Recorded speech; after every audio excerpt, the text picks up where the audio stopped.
Belarus across the globe in 9 languages, 24/7, online, FM and satellites. Radio Belarus International, bringing Belarus closer.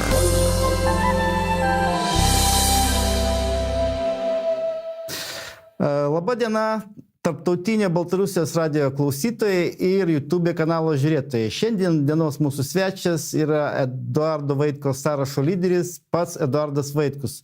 Jis jau pakankamai žinomas žmogus Lietuvoje tapo po prezidento rinkimų ir prieš tai tam tikras ratas žmonių jį taip gana gerai žinojo. Nors tiesą pasakius, aš jūs pirmas sykį pamačiau pas Audrių Naką prieš Jazz studijoje ir jūs su juo ten vesdavot bendras laidas. Paskui jūs dar sykį vėliau pamačiau jau mitingė, dar piketas buvo galbūt prie LRT, atsimenu. Ir ten buvo Algirdas Paleckis, jūs buvot ir ten dar eilė žmonių, tame tarpe ir Vilmantas Pavilaitis, tada man atrodo bendroji fotai su jumis darėsi. Ir kadangi aš esu pakankamai jau senas Algirdo Paleckio bendražygis, tai norėčiau prisiminti apie jį. Ir kadangi jis šiuo metu yra vienas iš tokių pačių žinomiausių, netgi sakyčiau, Pabaltijo politinių kalinių.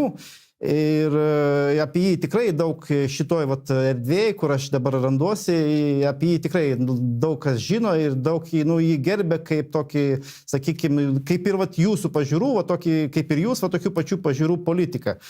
Ir kas įdomiausiai, kad aukščiausio teismo verdiktas buvo išneštas toks juokingas, jau praėjom visas teismų instancijas Lietuvoje, aukščiausias teismas pateikė tokį verdiktą. Ruošiasi užsiminėti špionažu. Taip, suprantat, čia kaip pagal Orvelą. Aš pagalvojau kažką mintyse ir automatiškai reiškia, kad aš jau padariau nusikaltimą. Ką su visu šitu, Eduardai, jūs darysite atėję į valdžią? Ar tai gali sieti su jūsų pirmų punktų programoje, kuri yra patalpinta VRK tinklalapyje? Gal pradėsiu dar nuo paaiškinimo truputėlį. Tai su Algirdu Paleckiu mūsų teisinė sistema ir politinė sistema elgiasi, mano suvokimu, visiškai neteisingai, nes laikyti 1,5 metų žmogų kalėjime, užrakintam 1,5 metų ir tyriant bylą, kai į teismą dokumentai neperduoti, teismas nevyksta, tai tokiu atveju 1,5 metų kalėjimas prieš teismą, kai teismas galėtų pasakyti, kad jis nekaltas.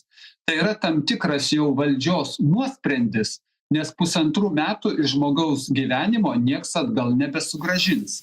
Bet tai yra valdžios nuosprendis, kad teismas nebegali pasakyti, kad jis nekaltas, nes tada nebejotinai turės būti kompensacijos, moralinės ir kitokios žalos. Tai teisinė sistema su juo elgiasi neteisingai vien tuo aspektu. Ir čia ne tik mano nuomonė, ar virš 50 signatarų, Lietuvos nepriklausomybės aktų signatarų taip pat pasirašė raštą generaliniai prokuroriai, ką jūs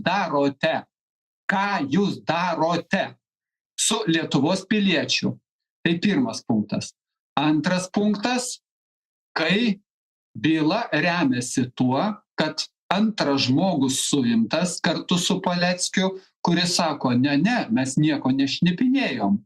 Bet kai pas tą žmogų kompiuteryje surado vaikų pornografiją, tai tada žmogus suvokė, kad jis šnipinėjo ir tada buvo atleistas nuo bausmės ir vaikų pornografijos byla tyliai numarinta. Tai tokiais argumentais remiantis bet kurį žmogų, nes galima surasti, nupirkti, įtikinti, kitus žmonės būti liudininkais, bet kurį žmogų galima uždaryti į kalėjimą. Ir trečias aspektas.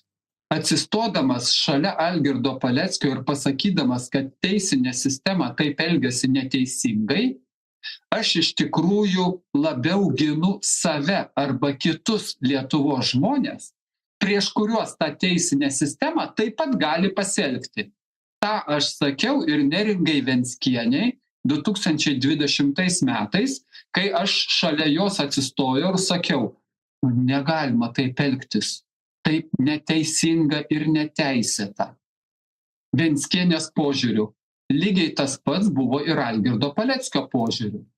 Ir paskutinis niuansas. Kai teismai sakė, pirmi 2 teismai sakė, taip, šnipinėjo, o aukščiausias teismas, kaip jūs ir teisingai gražiai paminėjote, nešnipinėjo, bet ketino. Ir ketinimai buvo pagrįsti to liudininko vaikų pedofilo parodymais. Tai kai šakėmis ant vandens parašoma ir po sekundžio rašto nėra, bet žmogus pagalvojo, o jeigu jis pagalvojo, jis kaltas. Pagal tokias metodikas dabar su dabartinė Lietuvos padėtim sugretinsiu. Tai tuoj pat po prezidento rinkimų Gitanas Nausėda pasakė, kad tie žmonės, kurie balsavo prezidento rinkimuose už Eduardą Vaitkų, jie yra problematiniai, su jais kažką reikia daryti. Taigi, įstatymą norėjo priimti, kad kažką daryti teisinė prasme su tais 500, prabalsavo už mane 105 000, bet jie suskaičiavo, tie valdžioje esantis išdavikai, kad nuo 300 iki 500 000 yra suvokiančių, ką kalba Eduardas Vaitkus ir pritarinčių jo mintim. Tai mūsų valdžia pasakė, kad su tais 500 000 žmonių, kurie yra netinkami, kažką reikia daryti. Ir aš dabar nutolsiu iš kitos pusės, kai Lietuvos valdžia sąmoningai ir valstybiniu lygiu pasako, kad Valinsko, to žudiko Valinsko mintis, tokius reiktų šaudyti ir Lietuvos piliečio vardas pavardė. Tai Lietuvos teisinės sistemos patvirtinimas, kad taip galima sakyti, kad tai yra normalu, tai buvo Lietuvos valdžios, politinės valdžios patvirtinimas. Taip reikia elgtis su kai kuriais Lietuvos piliečiais, bet dar kol kas leidimo tiesiogiai šaudyti mes neduodame. Tai šitame visame kontekste mes priėjome iki to, kad rusakalbiai, lenkiškai kalbantis ir 100 000 Lietuvos žmonių yra paskelbti netinkamais Lietuvos piliečiais, ne mylinčiais Lietuvą savo tėvynę, su kuriais reiks ateity kažką daryti. Ir tai yra valstybinės valdžios politika. Ir pabaigsiu politinių aspektų, visiškai politinių aspektų. Kai senasis Landsbergis, kalbėdamas apie Rusiją, pasako, kad dabar Rusijoje yra tokia padėtis, kad hitlerininkų mintis apie žydus čia nublanktų. Reiškia, Hitleris ne pats blogiausias vaikinas, netgi žydų klausimų. Dabar Rusijoje yra blogesnė padėtis. Hitleris žydų klausimų neblogiausias. Ir apačioj susirinkę vasario 16 dieną prie balkonėlio Lietuvos žmonės toliau plojo. Tarp valstybinė nesantaika, nacionalinio požiūrių kurstoma neapykanta prieš kitos šalies žmonės. Ir nacionaliniu požiūriu kurstoma neapykanta prieš Lietuvos piliečius kalbančius, kurių tėvai taip kalba, lenkiškai arba rusiškai, ir didelę dalį Lietuvos, 100 000 Lietuvos piliečių. Tai tapo Lietuvos valstybinė politika. Tai vien ir dėl to aš viziją savo pateikiau ir sakau, einam į Seimą, kad visą šitą sustabdyti, tai yra beprotybė. Kad tą beprotybę sustabdyti, ir tai yra šios beprotybės sustabdymas vienas svarbiausių uždavinių, taip pat kaip ir karo sustabdymas Ukrainos teritorijoje. Aš, tarp kitko, išgirdau šį įsireiškimą pirmas iki iš Tatjanos Arkadievnos Ždanok. Ji buvo nuo europarlamentarė, nuo Latvijos.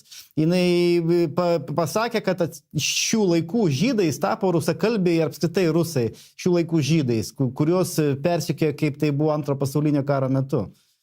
Tai ne tiek, kad jinai tai pasakė, tai mūsų Lietuvos valdžios pozicija yra. Taip. Lietuvos valdžios pozicija. Vėl, Seimo narys Lopata, profesorius Lopata tiesių tekstų pasakė trumpą frazę. Rusai yra teroristai.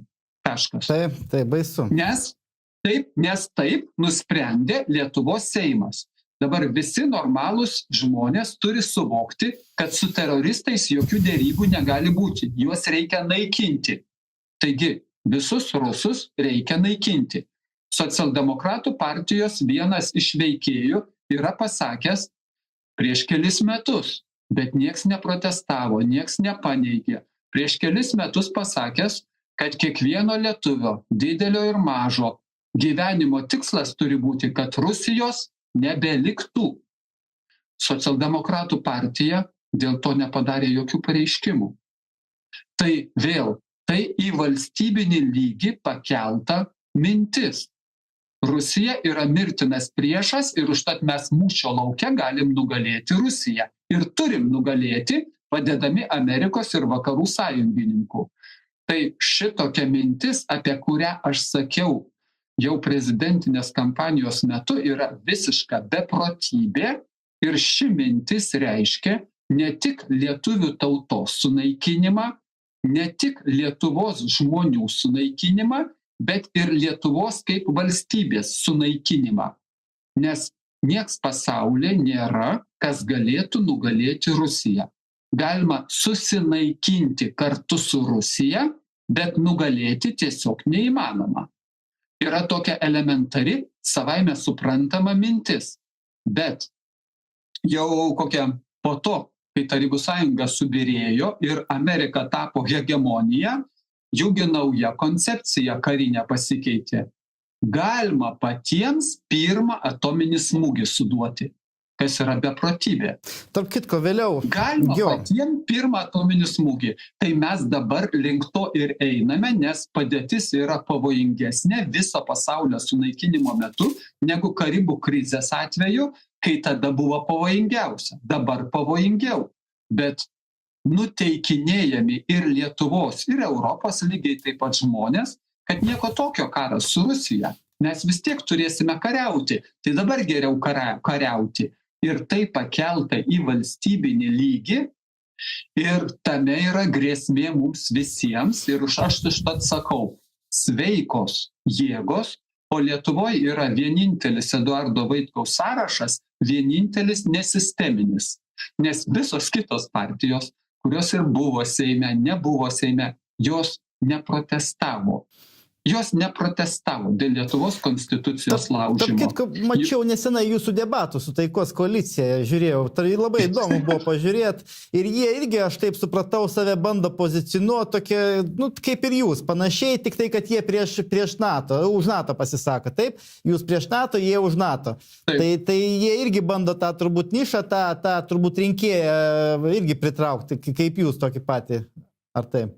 Aš atsakysiu, kad jie bando apgauti. Jie bando tvarkingai apgauti, pameluoti, nes jie yra tikrieji politikai.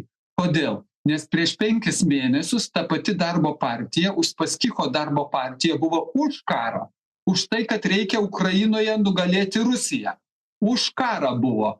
Bet kadangi 500 000 Lietuvos žmonių palaiko Vaitkaus mintis, kad karo nereikia. Ir tai, ką galima pasiekti, ne nugalėjus Rusiją, o susitarus dėl visos Europos ir Rusijos bendro likimo, derybų metu ir be karo. Tai tam, kad Vaitkaus palaikytojus suskaldyti, užtat atsirado Uspaskicho taikos koalicija ir nesvarbu, kad prieš 5 mėnesius jinai sakė, einam į karą. Dabar apsimeta taikos balandėliais, nes keliasdešimt tūkstančių balsų, kurie būtų prabalsavę už Vaitkų, dabar balsuos už juos, kadangi žmonės neturi laiko įsigilinti, neturi galimybių, ne visi turi noro, išgirsta štampą už taiką. Ai, nu tai čia du tokie patys. Vienas yra vilkos, ėriuko kailį įlindęs ir vaidina taikos balandėlį, o aš sakau jau seniai, jau 12 mėnesių kartoju tą patį. Be karo mes privalome pasiekti taiką su visom sveikom Europos jėgom. O Europoje sveikų jėgų irgi yra pakankamai jau dabar, kuo toliau, tuo labiau. Pereičiau dabar prie sekančio klausimo, ar ne? Daug sykių interviu metu mačiau, kada jūs žurnalistai klausė, kodėl jūsų sąrašuose yra paieškama žmogus. Nu, jie turi omenyje mane. Tai aš tiesiog, kad negriūtų jokio ten dėmesio, jokios negriūtų, aš norėjau paaiškinti, kodėl aš esu paieškomas. Tai pirmoji eilė, tai už geros kaimynystės forumo veiklą, kadangi mūsų geros kaimynystės forumas įsisteigė su tokiu tikslu, kad pagerinti, tai ta prasme ne tai, kad pagerinti, apskritai nutiesti gerų santykius su kaimininėm šalim, tai Baltarusijos Respublika, Rusijos Federacija, čia dar galima būtų įtraukčiau dar ir Kinijos liaudės Respubliką. Tai pas jūs irgi lygiai tokie patys tikslai.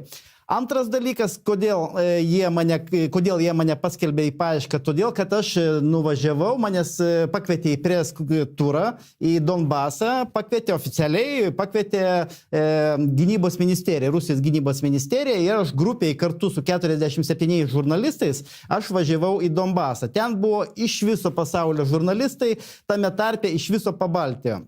Buvo iš Estijos, Latvijos ir Lietuvos. Tuos vyrukus, kurie buvo iš Estijos ir Latvijos, grįžus jiems namo, juos iš karto areštavo. Kadangi aš nusprendžiau, jog nenori būti areštuotas, aš likau Baltarusijoje, tai jie mane paskelbė į paiešką. Tai dabar aš kaip galvoju, bent jau man taip atrodo, kad tarkim, ten LRT žurnalistai turėtų sėdėti kiekvieną dieną nuo ryto iki vakaro tuose apkasuose, turėtų iš ten transliuoti, kas ten iš tikrųjų vyksta. O dabar aš atlikau jų darbą, sakykime, nufilmavau ten tam tikros medžiagos, padariau 2 filmus, lietuvių kalba, rusų kalba, ir dabar už tai jie mane paskelbė kaip kažkokį tai priešą. Tai vat, Eduardai, kaip jūs manote, kodėl būtent Pabaltijos šalių žurnalistus persekioja, nes nei vieno iš kitos šalies žurnalisto nesuėmė. Tiesa, 2 Olandės buvo, jos irgi negalėjo grįžti į Olandiją, kadangi jas ten būtų irgi turbūt suėmė.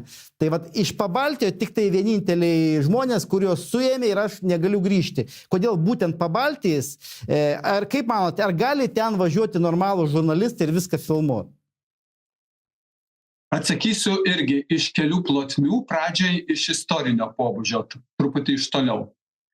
Kai su Algirdu Paleckiu vieną sykį mes kalbėjomės ir aš jam papasakojau, kaip aš buvau nusiuntęs Baltarusijos piliečiui Aleksandrui Lukašenkai laišką nuo Lietuvos piliečio Eduardo Vaitkaus, kur išreiškiau savo nepritarimą Lietuvos valdžios politikai, kad galima skelbti apie fondo, kuriame yra milijonai eurų, fondo sukūrimą, ir tos fondas bus atiduotas žmonėm, kurie suims Lukašenką. Kadangi tai buvo paskelbta, aš retorinį klausimą iškėliau tada. Nebuvo pasakyta, ar jeigu bandant suimti Lukašenką žus žmonės, ar tada išmoka bus didesnė ar mažesnė. O jeigu žus nekalti atsitiktiniai žmonės, ar išmoka bus didesnė ar ne. O jeigu žus vaikai, ar tada išmoka pasikeis ar nepasikeis. Tai aš čia retoriškai tik tai tokius klausimus uždaviau, bet nusinčiau. Ir nesvarbu, ar čia prezidentas ar ne prezidentas. Nusinčiau sąmoningai ir specialiai laišką Baltarusijos piliečiui Aleksandrui Lukašenkai į Baltarusijos atstovybę ir Baltarusijos ambasadą. Kai aš šitą papasakojau Paleckiui, tai tada jam kilo mintis, kad įkurkime bendrą geros kaiminystės kažkokį darinį ir pratęskime šitą mano išreikštą jau poziciją vieno žmogaus atžvilgiu, pratęskime šitą poziciją, kad jinai būtų, nori bendrauti ne vien Vaitkus, o ir kiti žmonės. Tai ir iš to ir išsirutuliojo tas geros kaiminystės forumas. Dabar, kai manęs žurnalistai apie jūs tiesiogiai klausia, ar ne, tai aš atsakydavau jiems paprastai. Lietuvos pilietis pagal visus Lietuvos teisės aktus turi teisę kandidatuoti. Ar jūsų kas nors ieško ar neieško, aš nežinau, aš nemačiau jokių dokumentų, bet mes padarysime gerą darbą policijai arba prokuratūrai, nes jeigu arba kai jūs išrinks į Seimą, jūs privalėsite atvažiuoti ir galės jie prašyti, pateikę duomenis, kad jūs patraukti kažkokion atsakomybėn arba kad leisti jūs apklausti. Tai čia yra tik tai iš teigiamos pusės. Dabar, kai irgi užduodavo nusikaltimas Lietuvos žmogaus, būtent jūsų Lietuvos piliečių, yra tame, kad jis nuvažiavo į kažkokias šalį. Nes reiškia, yra šalis, į kurias galima važiuoti, o yra šalis, į kurias nuvažiavus, tu tampi priešu, kažkokiu priešu. Galbūt valdžiai priešu. Tai, o ką uždrausta vykti, nuvažiavimas tai reiškia, kad žmogus jau kaltas. Nesvarbu, nieko nereikia padaryti, nuvažiuoti, pakvėpuoti kitokiu oru ir tu tampi automatiškai kaltas. Čia mūsų valdžios pozicija yra tokia. Tai jūs teisingai dar pasakėt, kad LRT žurnalistai turėtų sėdėti, jeigu, tik tai pratęsti, jeigu jų tikslas būtų pateikti objektyvią ir teisingą informaciją. O mūsų visų socialiniai erdvėj esančios pagrindinės informaciniai erdvėj esančių žurnalistų tikslas yra iškreiptą pasaulio suvokimą perduoti žmonėms, kad jie gyventų kreivųjų veidrodžių karalystėje ir kad jie nežinotų, kas yra kas, kur yra realybė, o kur yra melas. Tai tokiu atveju tie mūsų žurnalistai ir negali važiuoti nei į Donbasą, nei kažkur kitur, o jie privalo sakyti, visi, kas ten nuvažiavo, iš anksto yra kalti. Jūs gimėte ir esate kaltas. Tai aš čia tada cituoju Басня Крылова. Ты виноват уж тем, что хочется мне кушать. Сказал, и в темный лес ягненка поволок. Nieko naujo nepasikeitė. Tai čia turbūt iš tos pačios serijos būtų tas jūsų YouTube kanalo sunaikinimas, kur pas jūs būdavo geros peržiūros virš 100 000. Paskutinę dieną buvo 110 000. Taip, Kazimiero Juraičio kanalo nunešimas irgi visiškas ir visas šitas informacinis karas, čia turbūt būtų viskas iš tos pačios serijos. Ar taip, Eduardai, ne? Tai...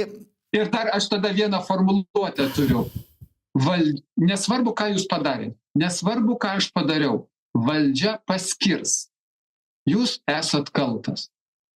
Aš esu kaltas. Nesvarbu, čia nesvarbu nesusiję su tuo, ką padarėjai, nes tu mastai netinkama linkme. Tu galvoji tą kryptimi, kuri yra uždrausta.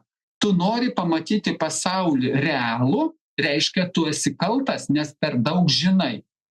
Tai šitokiu požiūriu žiūrint, užtat valdžia ir apsprendžia. Valdžia. Kvėpuoji, reiškia, esi kaltas. Įdomiais laikais gyvenam, kada realybė yra ignoruojama, o dauguma žmonių gyvena virtualioje realybėje ir tikrai įdomus laikas. Dabar dar pereičiau tada prie sekančio klausimo. Vidaus reikalų ministrė Agnė Bilotaitė pasidžiaugia, kad per paskutinius 2 metus sumažino 5 kartus lietuvių vykstančių srautą į Baltarusiją. Tai jinai pateikė čia kaip kažkokį savo darbo pasiekimą, kaip kažkokį savo darbo rezultatą. Kaip manote, kaip mes turėtume bendrauti su kaimynais, baltarusais, rusais, kinais, sakykime, užsienio politika, kokia jūsų būtų atėjus į Seimą? Aš atsakysiu iš karto keliais vėl aspektais. Pradžiai dėl Bilotaitės kaip personos.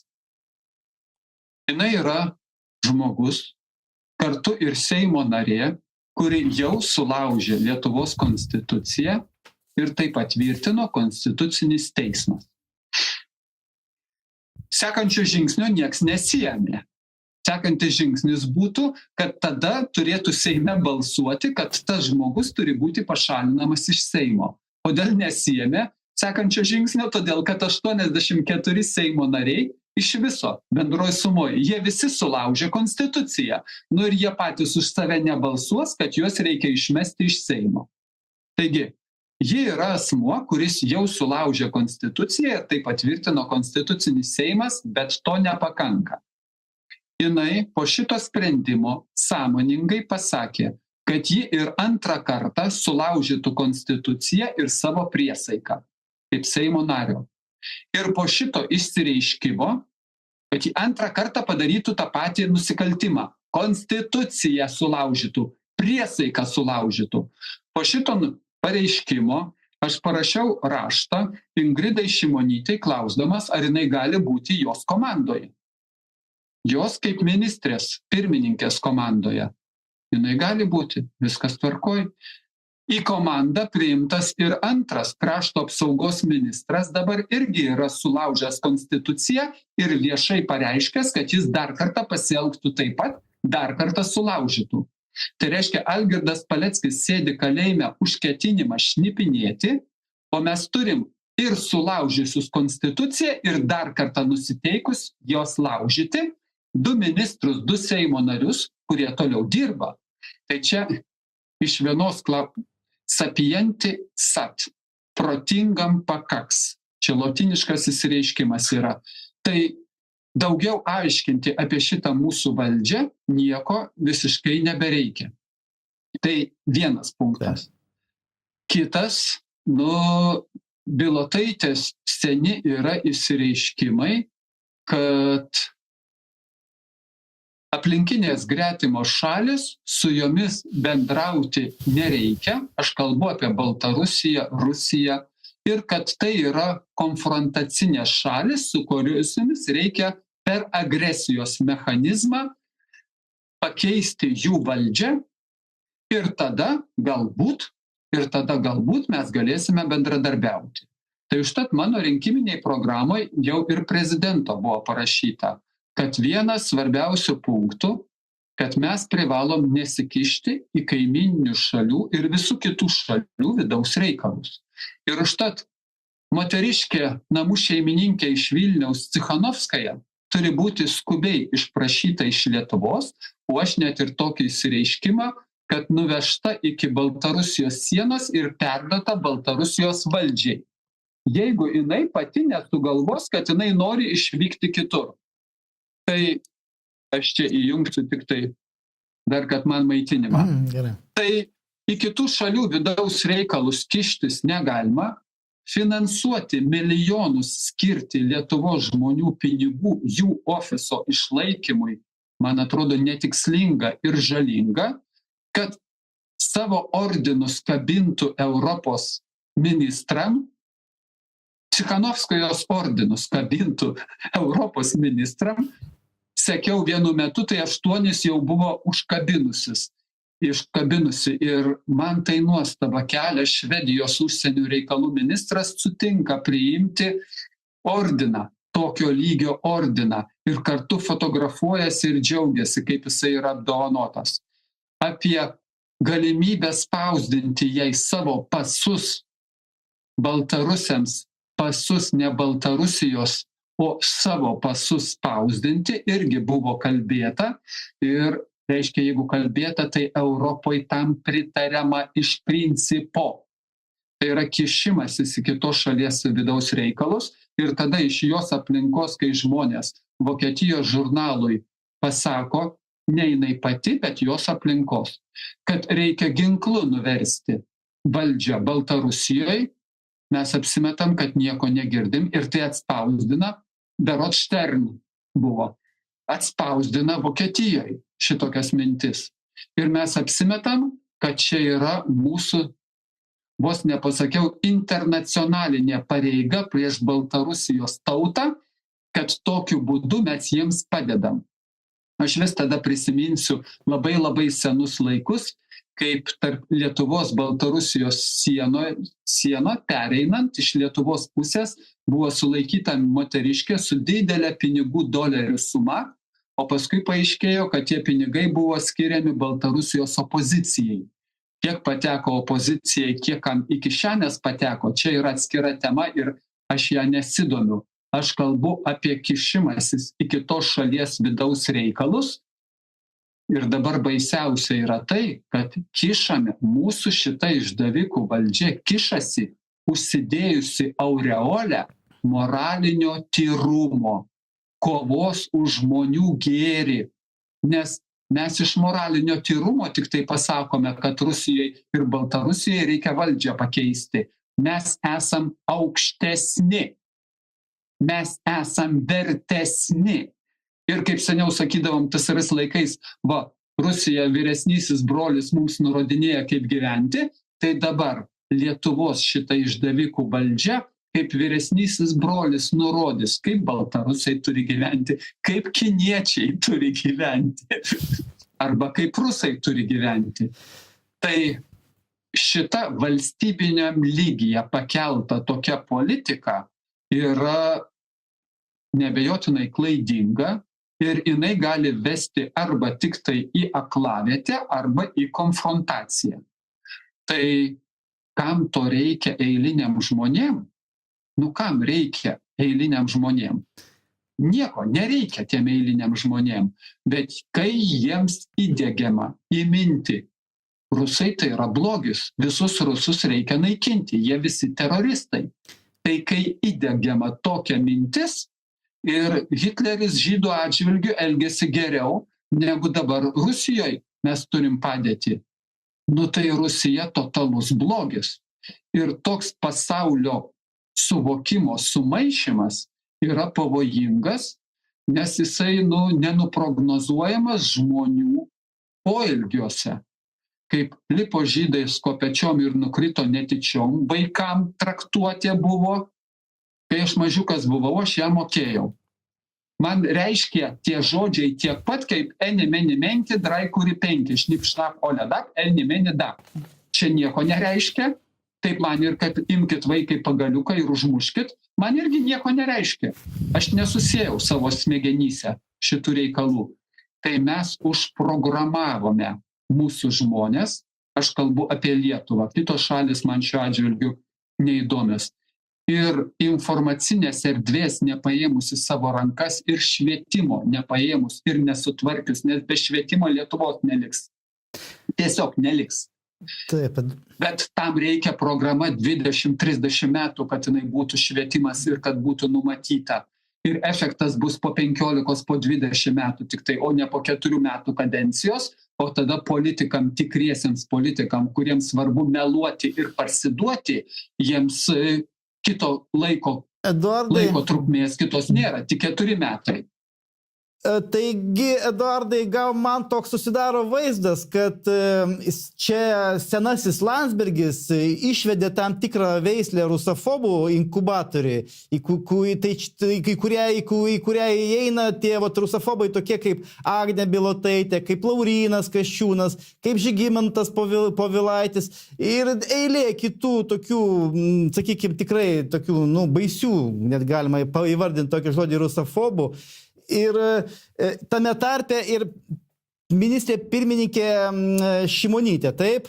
Ir žiūrint debatus jūsų, kurie vyko LRT televizijoje, man toks susidarė vaizdas, kad Šimonytė Kinijos klausimų pati jau nežino, kaip reikia elgtis toliau. Toks jausmas, kad jie jau pasiryžus daryti žingsnį atgal Kinijos klausimų, nes, turbūt supranta, kad ekonomikai Lietuvos tai labai svarbus kaip ir partneris, to labiau mesgi paprasti žmonės, paprasti mirtingieji, nežinom tikrųjų tų duomenų, kurie tenais yra pas juos. Ir sprendžiant pagal jos reakciją, matomai, kad ten situacija jau turbūt prasta ir jau jie pasiryžę daryti žingsnį atgal. Kaip jūs manote, Eduardai, Kinijos klausimu?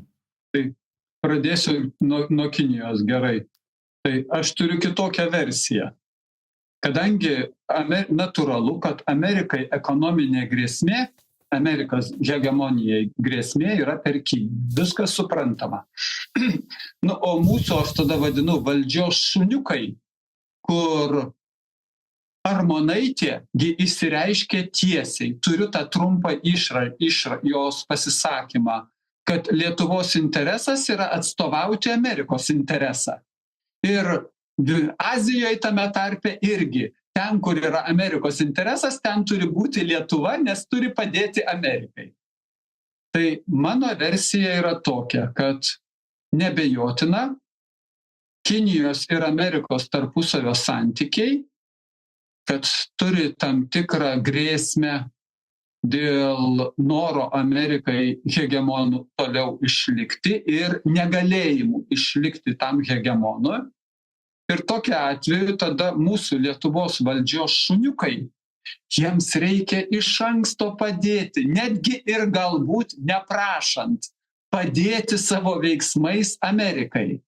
Ir tada, kai nuvažiuoja Lietuvos ministras, tarkime, Gabrielius Landsbergis į Taivanį ir paskui atsiranda netikėti sprendimai dėl Taivanio atstovybės, kurie neabejotinai turėjo iššaukti, elementariai prognozuojant, turėjo iššaukti Kinijos nepasitenkinimą ir ekonominės pasekmes, tai galbūt korupcinio biznio schemos kiniečiam ir taivaniečiam irgi yra prieinamos ir supažindintos, visi jie žino, kaip su jomis elgtis, tai galbūt mūsų ministras gavo tokį gerą komercinį pasiūlymą, kad jisai padarė šituos žingsnius, nusispjovęs ant Lietuvos verslininkų interesų, ant Lietuvos žmonių ekonominių interesų, nes mes nežinom, kur atsidūrė kokie pinigėliai.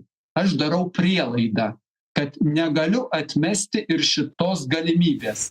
Kaip sakė senasis Landsbergis, kas gali paneigti šitokią galimybę, kad ministras gavo tokią dovanėlę Taivanyje, kad jisai padarė tą nelogišką ir beprotišką žingsnį, apie kurį Lietuvos valdžia, toliau sakė, Lietuvos verslininkai turėjo nuspėti, kad Kinija taip gali elgtis. Tai aš perfrazuoju, Lietuvos verslininkai turėjo nuspėti, kad Lietuvos valdžia bus iki tokio lygio išdavikų valdžia, kad galės pasielgti būtent ir taip. Tai grįžtu atgal dar prie Rusijos. Mano kvietimas yra paprastas ir elementarus – nuimti visas ekonominės sankcijas nuo Rusijos, kadangi tos sankcijos Rusijos ekonomiką paveikia, bet labai stipriai arba, kas yra dar net svarbiau, neprognozuotai stipriai paveikia visos Europos ekonomiką. Tai mes norėdami, čia aš prancūzų finansų ministro žodžius, paskelbdami totalinį, jis pavartojo žodį totalinį, ekonominį, finansinį karą Rusijai ir karo tikslas turėjo būti Rusijos ekonomikos sužlugdymas, tai finansų ministro išsireiškimas ir prancūzų ir anglų kalba aš jį turiu. Tai kai mes paskelbdami totalinį karą, netikėtai pamatėme, kad jisai ir mus, europiečius, stipriai žeidžia, o Rusijos nesunaikino, tai klausimas vien pragmatinis. Vien pragmatinis, tai kodėl tęsti šitą beprotybę, ekonominę beprotybę.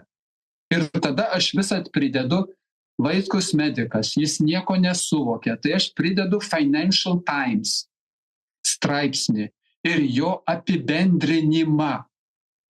O iš kur atsirado vakarų Europos klestėjimas? Nes apie vakarų Europą pagrindė kalba buvo.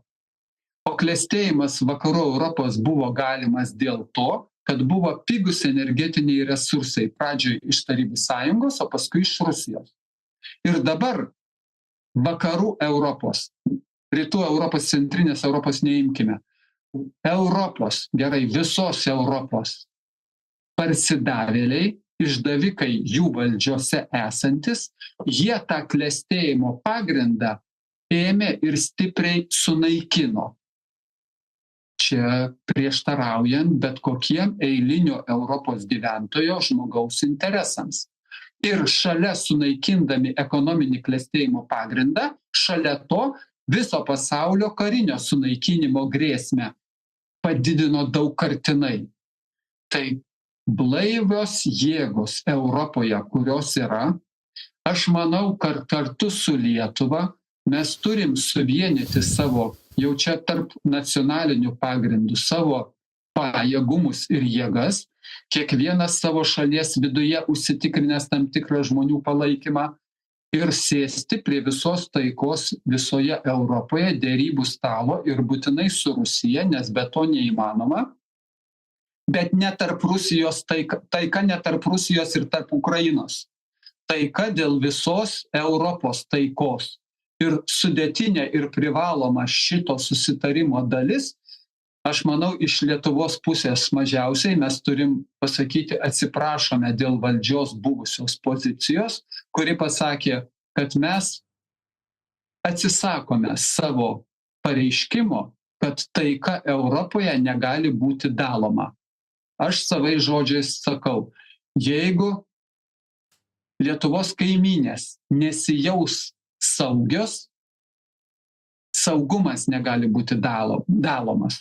Jeigu Lietuvos kaimynės nesijaus saugios, Lietuva negalės būti saugi. Nesvarbu, kiek mes ginkluotei pinigų pripirksime ir ką užsitikrinsime. Nes ir Amerika nėra saugi, Amerika gali sunaikinti Rusiją, Rusija gali sunaikinti Ameriką ir kartu visą pasaulį sunaikinti. Tai saugumas negali būti dalomas, arba visi esame Europoje saugus, arba niekas nėra saugus.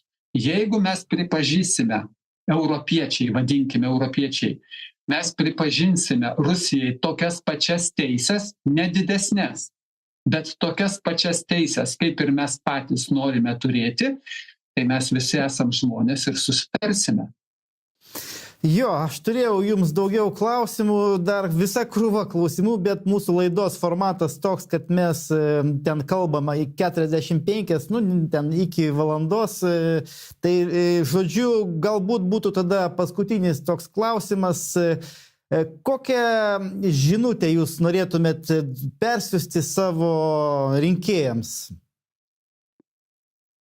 Pagrindinė žinia, ir aš ją vadinu specialiai ir sąmoningai, Evangelija. Nes Evangelija išvertus reiškia geroji naujiena, geroji žinia. Tai Evangelija Lietuvos žmonėm yra ta, kad mes galime tapti, mes galime atgauti teises, būti šeimininkai savoj šaly. Nes dabar tos teisės iš mūsų yra atimtos. Tai mes galime. Ir per 30 metų pirmoji nesisteminė politinė jėga ir yra Eduardo Vaitkaus sąrašas. Visi kiti, Žemaitaičiai, Uspaskichai ir kas tik norit, jie yra sudėtinės tos pačios sistemos dalis, kurių funkcijos kitaip paskirstytos. Kaip pavyzdys, Žemaitaitis sako, vien už Eduardo Vaitkaus mintis baudžiamasis kodeksas turi būti taikomas. Vien, kad tokios mintis yra, baudžiamasis kodeksas išsiduoda, kad jie yra sistemos sudėtinė dalis. Tai geroji žinia, kad Lietuvos žmonės pirmą kartą per 30 metų turi tikrą pasirinkimą. Arba balsuoti už tos pačios 15 partijų, kurias skvernelius pakeičia arba sukneles pakeičia. Arba už naują Eduardo Vaitkaus sąrašą, naują politinę jėgą, Lietuvos liaudės partija suteikia mums juridinį kevalą, nes negalėtumėm dalyvauti. Tai Lietuvos liaudės partijos numeris 5 Eduardo Vaitkaus sąrašas. Tai pirmą kartą turime jėgą rinkti nesisteminę, tokią galimybę turim. Tai yra gera žinia. Kaip pakartojau, jau pasakiau, gera žinia, kad Lietuvos žmonės gali atgauti savo nepriklausomybę, laisvę ir tapti šeimininkai savo šaly. Tai antra gera žinia. Trečia gera žinia yra tame, kad reikia tik tai ko, kad norim tą rezultatą pasiekti. Reikia patikėti. Reikia patikėti savimi. Ir reikia patikėti, kad taip gali būti. Tai neįmanoma su šita sistema. Bet jeigu kiekvienas žmogus patikės, kad taip gali būti, Ir tada dar sekantis. Reikia patikėti ir nueiti padaryti tai, ką jis turi padaryti. Nueiti ir prabalsuoti. Tai jeigu žmogui atsiras tikėjimas, kad jis tą turi padaryti, kad taip galima pasiekti ir kad jis turi nueiti ir prabalsuoti, tai aš tada sakau, anūkam galėsit pasakoti ir sakyti, taigi visai nesunku buvo. Tai pasiekti, ką dabar aš kalbu. Tai ir yra gera žinia. Bet atimti tikėjimą, tai šitos valdžios uzurpatorių uždavinys ir buvo. Taigi nieko jums nepavyks. Tiek metų nieko nepavyko, nieko jūs nepadarysit. Valdžia viską suklastos. Nieko jums nepavyks. Atimti tikėjimą, tai yra valdžios uždavinys. Mano užduotis, geroji žinia, evangelija, paskleisti tikėjimą. Jūs galite, jūs sugebate. Ir jeigu kalnas neina jeigu Mahometas neina prie kalno, tai kalnas eina prie Mahometo. Žmogaus tikėjimas gali padaryti stebuklus. O mūsų tokių žmonių, kurie gali suvokti, yra 500 000. Seimo rinkimuose 500 000 yra labai galinga jėga. Labai, labai galinga jėga. Kiek čia vietų parlamente galėtų būti? Ateis. Viskas nuo to ir priklauso. Kiek patikės, kiek ateis ir kiek nesileis apgaudinėjami tos politinės sistemos sudėtinės dalių. Nu ir viskas. Bet tai ir yra geroji žinia, kurią aš noriu perduoti Lietuvos žmonėms. Viskas jūsų rankose.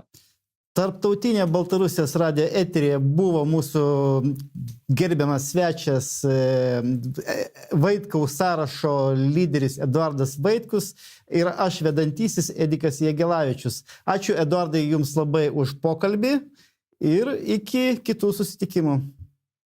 Sėkmės mums visiems. Ačiū jums. Ačiū. Viso geriausio. Belarus across the globe in 9 languages, 24/7, online, FM and satellites. Radio Belarus International, bringing Belarus closer.